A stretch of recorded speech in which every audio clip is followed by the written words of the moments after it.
Hello friends, welcome to my YouTube channel DHAWARE'S Physics. In this video, we are going to study how to write the kinematical equations for circular motion. म्हणजे तुम्हाला कळालं बाळांनो, या व्हिडिओत आपल्याला काय काम करायचं आहे की सर्क्युलर मोशन साठी कायनेमॅटिकल इक्वेशन्स कसे लिहायचे. तुम्ही आता प्रश्न विचारताल की पण सर हे इक्वेशन का लिहायचे. त्याचा आन्सर असते बाळांनो की dynamics of circular motion study करत असताना कधी आपल्याला फोर्स काढावं लागतं, कधी टॉर्क काढावं लागते, कधी वर्क काढावं लागते, कधी पॉवर काढावं लागते, कधी एनर्जी काढावं लागते, कधी लिनियर मोमेंटम काढावं लागते, कधी अँग्युलर मोमेंटम. आणि या सर्व क्वांटिटीज काढत असताना कोणत्या वेळी आपल्याला कशाची गरज पडेल सांगता येत नाही. कधी आपल्याला इनिशियल अँग्युलर वेलोसिटी लागते, कधी फायनल लागते, कधी ॲव्हरेज अँग्युलर वेलोसिटी लागते, कधी कधी मध्येच ॲव्हरेज ॲक्सेलरेशन लागतं. मग हे सगळ्या क्वांटिटी काढून देण्याचं काम आपल्याला कोण करत असते, कायनेमॅटिकल इक्वेशन्स. म्हणून डायनॅमिक्स ऑफ सर्क्युलर मोशन चांगलं यायचंय तर प्रत्येकाला kinematical equations for circular motion compulsory लिहिता आले पाहिजेत बाळांनो. ठीक आहे, तर चला आता आपल्याला बघायचंय की सर्क्युलर मोशन मध्ये ही इक्वेशन कसे लिहायचे. अतिशय इझी काम आहे बाळांनो. मी तुम्हाला एक सोपी आयडिया सांगायला.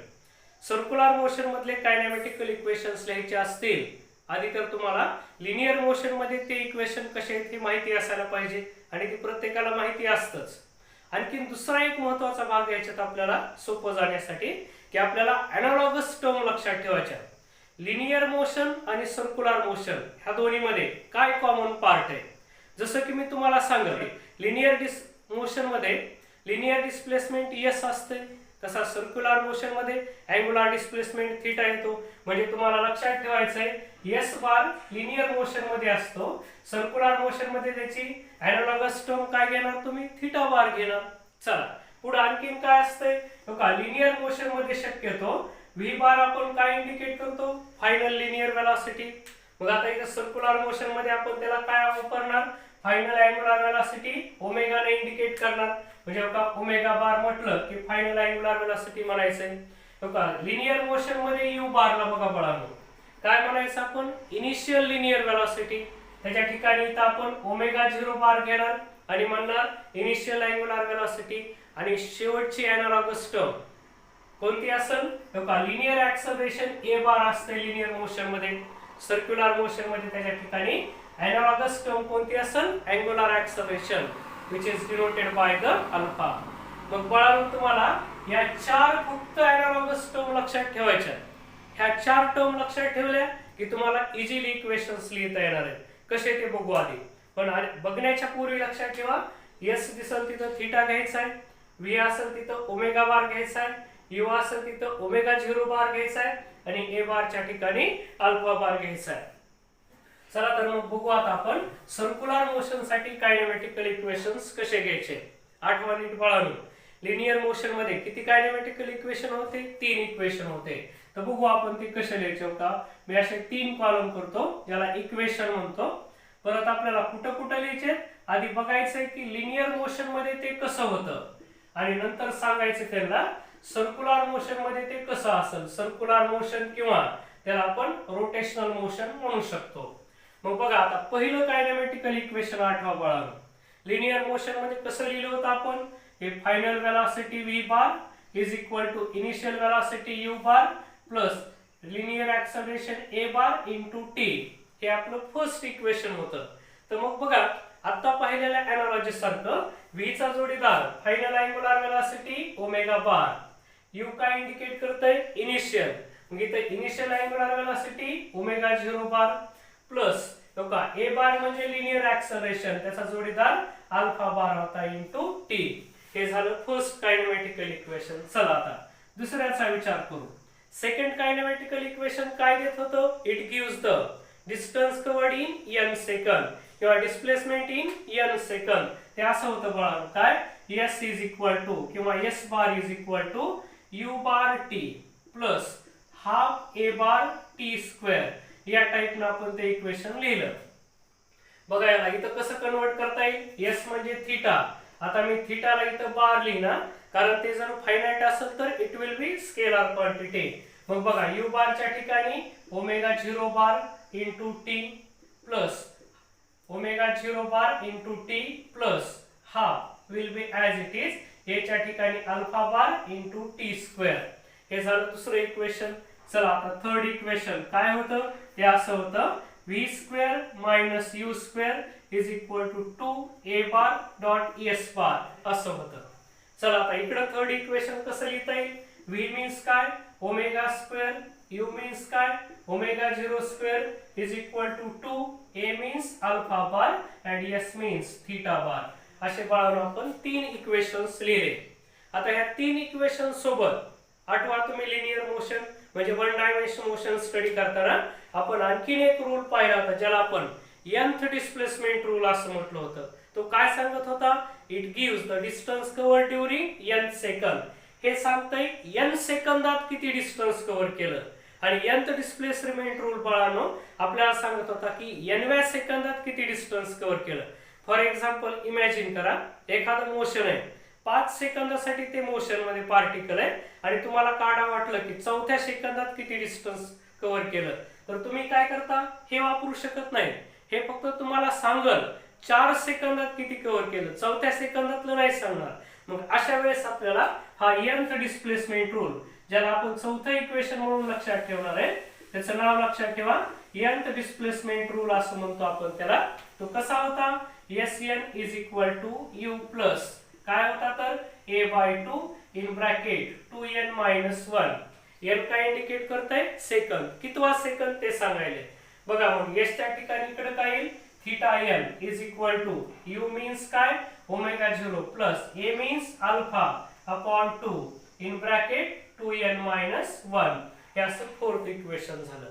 तर अशा प्रकारे बाळांनो आपण बघा बघितलं की लिनियर मोशन मध्ये कसं इक्वेशन आहे आणि त्याला सर्क्युलर मोशन मध्ये आपल्याला कसं घ्यायचं आहे. बघा एक एक इक्वेशन कडे आपण पुन्हा जाऊ. फर्स्ट इक्वेशन होतं v is equal to u plus at, त्याला लिहिलं आपण omega is equal to omega 0 plus alpha T. त्यातला हा जो ओमेगा बाळांनो हा काय होता, final angular velocity, initial angular velocity. Alpha होतं ऍक्सलरेशन. दुसरं इक्वेशन सांगत होतं displacement in time t. u च्या ठिकाणी परत त्याच अॅनालॉगस टर्म आणल्या, दुसरं इक्वेशन लिहिलं आणि परत हे थर्ड इक्वेशन. आणि आता हे फोर्थ लीगल इक्वेशन नाही पण त्याला nth डिस्प्लेसमेंट रूल म्हणून तुम्ही लक्षात ठेवू शकता. आणि ते आपल्याला काय सांगणार आहे, it gives the distance cover during n second किंवा angle described during n second. ठीक आहे. तर अशा प्रकारे बाळांनो तुम्हाला हे 4 इक्वेशन्स लक्षात ठेवावे लागतील जे की अतिशय कामाचे आहेत. मग तुम्हाला काय काम करायचं हे करताना फक्त अॅनालॉगस टर्म लक्षात घ्या. जसं s चा जोडीदार थीटा, v म्हटलं की ओमेगा, u म्हटलं की ओमेगा 0 आणि a म्हटलं की अल्फा. मग हे तर आपण 11th मध्ये वन डायमेन्शनल मोशन मध्ये स्टडी केलंय. मग याला फक्त कॉपी करा, इकडे पेस्ट करा. पण पेस्ट करत असताना काय लक्षात ठेवायचंय, अॅनालॉगस टर्म लक्षात घ्यायच्या की कुणाची अॅनालॉगस टर्म काय होते त्याचा यूज केला आणि हे इक्वेशन आपण राईट केले. आलं लक्षात सगळ्यांच्या. तर चला बाळांनो आता तुम्हाला कळालंय की कायनेमॅटिकल इक्वेशन्स कसे तयार करायचे अॅनालॉजीचा यूज करून. आता आपल्याला बघायचंय की या कायनेमॅटिकल इक्वेशन्स वरती एमसीक्यूज कसे विचारले जाऊ शकतात. वन बाय वन आपण थोडेसे एमसीक्यूज पाहूयात. बघा बाळांनो कायनेमॅटिकल इक्वेशन वरती कसा एमसीक्यू विचारू शकतात ते बघू आपण. आता काय म्हणते ते, car wheel is rotated to uniform acceleration. बघा ऍक्सलरेशन युनिफॉर्म आहे तिथली, म्हणजे याचा अर्थ त्यांना असं म्हणायचंय alpha is equal to constant आहे. ठीक आहे. चला पुढे वाचू आपण. काय म्हणतंय, about its axis initially its angular velocity is 0. बघा इनिशियली अँग्युलर वेलोसिटी इज 0 म्हणजे काय, ह्या ओमेगा 0 ची व्हॅल्यू आपल्याला 0 रेडियन पर सेकंद एवढी घ्यायची. पुढे वाचू. It rotates through an angle θ1 in first 2 second. बघा ते काय म्हणाले, θ1 हे अँग्युलर डिस्प्लेसमेंट आहे कधी, t is equal to 2 second असताना. आणि पुढे काय म्हणते, इन द नेक्स्ट 2 सेकंद, पुढच्या 2 सेकंद मध्ये ऍडिशनल अँग्युलर डिस्प्लेसमेंट θ2 म्हणते आणि रेशो काढा म्हणते. म्हणजे त्यांना म्हणायचं का θ2 प्लस θ1 हे angular displacement t is equal to किती सेकंदातले, 4 सेकंदातले. आणि ते काढा म्हणते आपल्याला θ2 अपॉन θ1 हा रेशो कसा असेल म्हणायला लागले ते काढा म्हणायला. मग बघा आता काय काय कळाले तुम्हाला की हा जो गिवन प्रॉब्लेम आहे बाळांनो ह्याच्यामध्ये अल्फा कॉन्स्टंट आहे, ओमेगा 0 आहे, θ1 म्हणजे पहिल्या 2 सेकंदातलं डिस्प्लेसमेंट θ1 आहे आणि पुढच्या 2 सेकंदातलं θ2 म्हणजे θ1 प्लस θ2 म्हणजे 4 सेकंदामध्ये एवढं डिस्प्लेसमेंट आहे. किती? θ1 प्लस θ2. चला मग आता आपल्याला ते काढा म्हणते θ1 अपॉन θ2. त्यासाठी आठवा पळार होता सेकंड कायनेमॅटिकल इक्वेशन काय होतं आपलं असं होतं θ इज इक्वल टू काय होतं omega 0 t plus half alpha into T square. तर बघा आता याच्यामध्ये ओमेगा 0 तर किती 0 आहे बळानं इथं दिलेलं आणि अल्फा कॉन्स्टंट आहे म्हणून आधी तर ही टर्म 0 झाली. θ is equal to half alpha t square असं आलं. मग बघा आता ह्याच्यामध्ये काय परत ही टर्म कुठे गेली तर तुमच्या लक्षात येईल ही पहिली टर्म 0 झाली कारण ओमेगा 0 किती 0 आहे. परत ते म्हणते अल्फा कॉन्स्टंट आहे म्हणजे हे एवढं कॉन्स्टंट झालं. याला आपल्याला असं लिहिता येईल θ is proportional to t square. मग बघा आता आपल्याला काय काढायचंय आपल्याकडे दोन अँगुलर डिस्प्लेसमेंट आहेत. एक 4 सेकंदातलं θ1 प्लस θ2 आणि 2 सेकंदातलं θ1. मग आता मी काय करेल θ is proportional to t square म्हटलं कसं लिहिता येईल मला θ2 प्लस θ1 अपॉन θ1. बघा θ2 प्लस θ1 किती सेकंदातलं 4 म्हणून मी त्याला टाइम 4 घेईल डिवाइडेड बाय θ1 हे किती वेळातलं डिस्प्लेसमेंट आहे 2 सेकंद 2 आणि इथं हा टाइमचा स्क्वेअर आहे म्हणून 4/2 चा स्क्वेअर आला. म्हणजे याला कसं लिहिता येईल बाळांनो बघा इथं कसं झालं हे θ2 प्लस θ1 अपॉन θ1 किंवा θ1 मी आता इथं याला सेपरेट देतो. हा कसं लिहिता येईल θ2 upon θ1 plus θ1 upon θ1 is equal to हे किती आले इथं 2 स्क्वेअर झाले हे बेदोनी 4 म्हणजे याला किती लिहिता येईल θ2 upon θ1 plus 1 is equal to 4. So we will get θ2 upon θ1 is equal to 4 minus 1 means किती 3 आले. तर असं आपलं करेक्ट ऑप्शन बाळांनो सी ऑप्शन असं. बघा बाळांनो आणखी कायनेमॅटिकल इक्वेशन वरती कसा एमसीक्यू विचारू शकतात. काय म्हणतंय a wheel which is initially at rest म्हणजे याचा अर्थ काय इनिशियल अँगुलर वेलोसिटी ओमेगा किती त्याची 0 रेडियन पर सेकंद. पुन्हा काय म्हणते is subjected to uniform acceleration. बघा ऍक्सलरेशन कसं आहे युनिफॉर्म आहे म्हणजे अल्फा कसा आहे याच्यातला परत कॉन्स्टंट आहे. ओके पुन्हा काय म्हणते अँड इट कम्प्लीट्स 10 रोटेशन्स. का 10 रोटेशन कंप्लीट करायला किती टाइम टी मध्ये म्हणजे time t1 is equal to T असताना अँगुलर डिस्प्लेसमेंट किती व्हायले 10 रोटेशन्स. बघा एका रोटेशन मधलं अँगुलर डिस्प्लेसमेंट किती असते 2 पाय रेडियन. तर असे किती रोटेशन परफॉर्म करायला 10. सो इट इज 10 into 2 पाय झालं एवढे रेडियन अँगुलर डिस्प्लेसमेंट झालं. चला पुढे काय म्हणतोय then time taken by to complete next 10 rotations म्हणते पुढचे आणखीन 10 रोटेशन कंप्लीट करायला लागणारा वेळ काढा म्हणते. म्हणजे आपल्याला t2 कसा घ्यावा लागेल बाळांनो आधीचा टाइम t पहिल्या 10 रोटेशनचा प्लस पुढच्या 10 रोटेशनचा t डॅश म्हणू आपण t प्लस t डॅश कशासाठी पुढच्या 10 रोटेशनसाठी. आधीचे किती 10 नंतरचे किती 10 असे एकूण सुरुवातीपासून किती होईल 10 प्लस 10 20 म्हणजे 20 into 2 पाय रेडियन एवढं हे θ2 आला लक्षात घ्या. मग बघा time t1 is equal to t असताना अँगुलर डिस्प्लेसमेंट एवढे time t2 is equal to t plus t dash म्हणजे आधीचा आणि पुढच्या 10चा हा पहिल्या 10चा हा नंतरच्या 10चा असताना एवढा अँगुलर डिस्प्लेसमेंट आहे. मग काढायचं काय आपल्याला बघा आता काय काढायचं आपल्याला तर हा टाइम काढायचा आहे म्हणजे t डॅश काढायचा आहे की पुढच्या 10 रोटेशनला किती टाइम लागेल. बघा आपल्याकडे इक्वेशन कोणते आपल्याला माहित असलेलं सेकंड कायनेमॅटिकल इक्वेशन सांगतंय θ is equal to omega 0 t plus half alpha t square. तर बघा ह्याच्यापैकी ही टर्म किती 0 आहे. θ इज इक्वल टू हे 0 into T plus half alpha into T square. परत इथला अल्फा कॉन्स्टंट आहे एकंदरीत आपल्याला काय झालं θ is equal to half alpha t square. म्हणजे ह्याला कसं लिहिता येईल बाळांनो बघा नीट लक्ष द्या कसं लिहू शकतो आपण त्याला हे θ तो काय इथं alpha is equal to constant. Alpha जर कॉन्स्टंट असला तर कसं लिहिता येईल this θ is proportional to t square. मग बघा आता याला मी असं मांडतोय का काय θ2 अपॉन θ1 इज इक्वल टू काय लिहिता येईल t2 अपॉन t1 चा स्क्वेअर. चला थिटा 2 किती 20 इंटू 2 पाय आणि थिटा 1 किती 10 इंटू 2 पाय.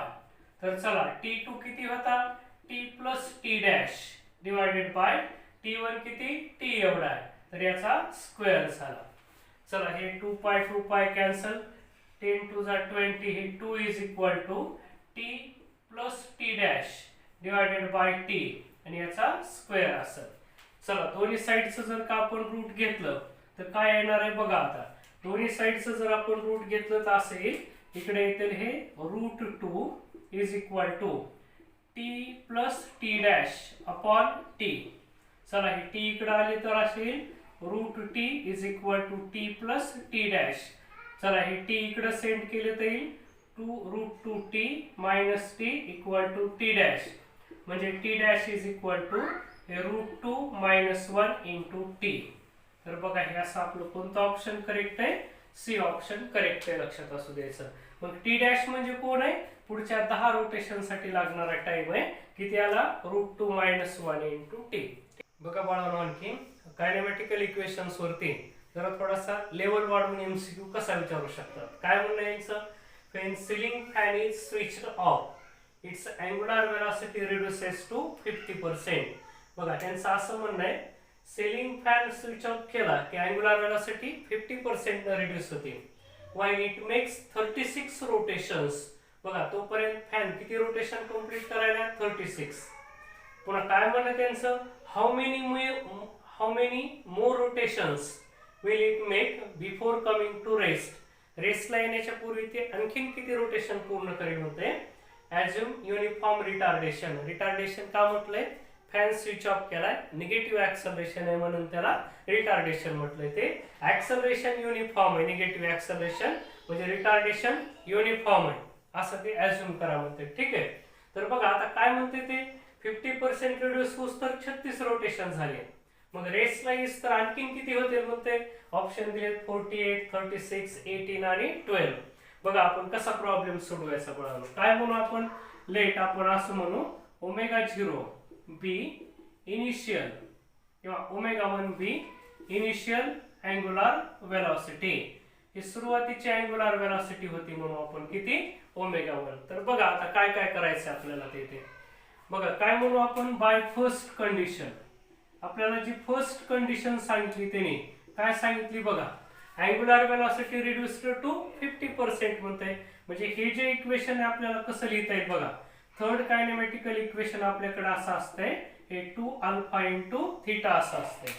मग बघा ओमेगा म्हणजे फायनल अँग्युलर वेलोसिटी किती होईल 50% म्हणजे काय इनिशियल का ओमेगा 1 आहे तर ओमेगा 1 च्या अर्धी होईल म्हणून त्याचा स्क्वेअर मायनस ओमेगा 0 म्हणजे इनिशियल किती ओमेगा 1 चा स्क्वेअर इक्वल टू 2 अल्फा आणि थिटा किती घेणार बघा नंबर ऑफ रोटेशन किती येतं 36 कंप्लीट होईल म्हणजे थिटा किती झाला 2 पाय इंटू 36 झाला.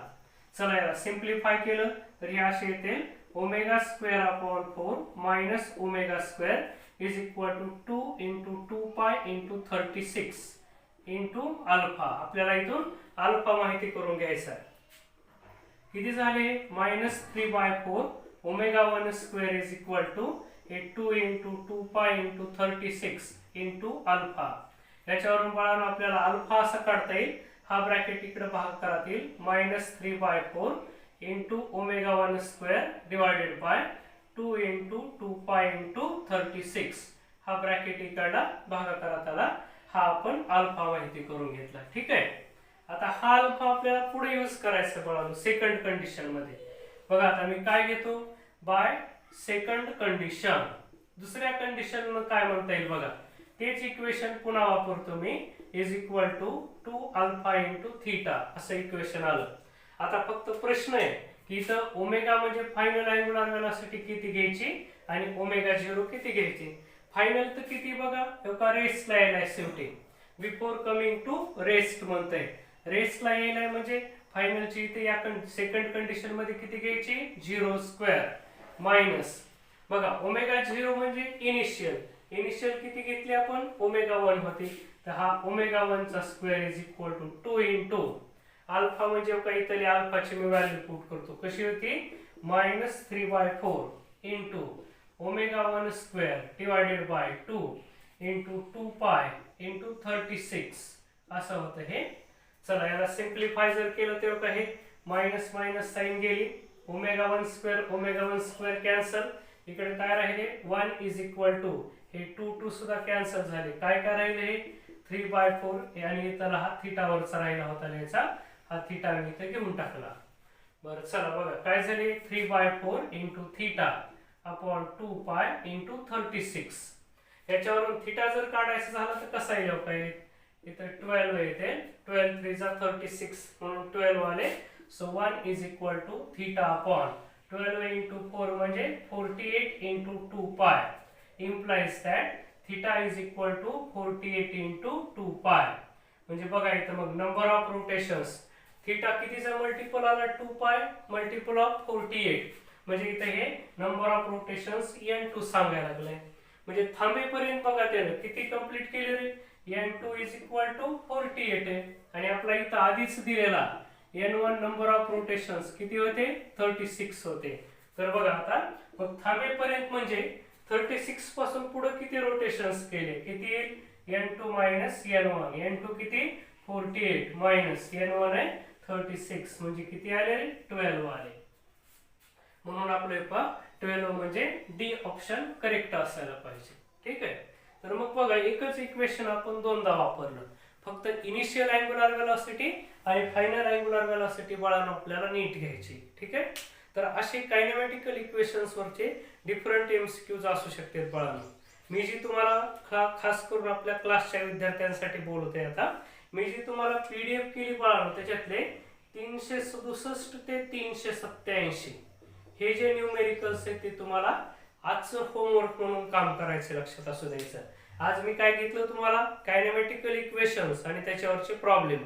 तर तुम्हाला हे एवढे एमसीक्यूज सॉल्व्ह करायचे आहेत बाळांनो.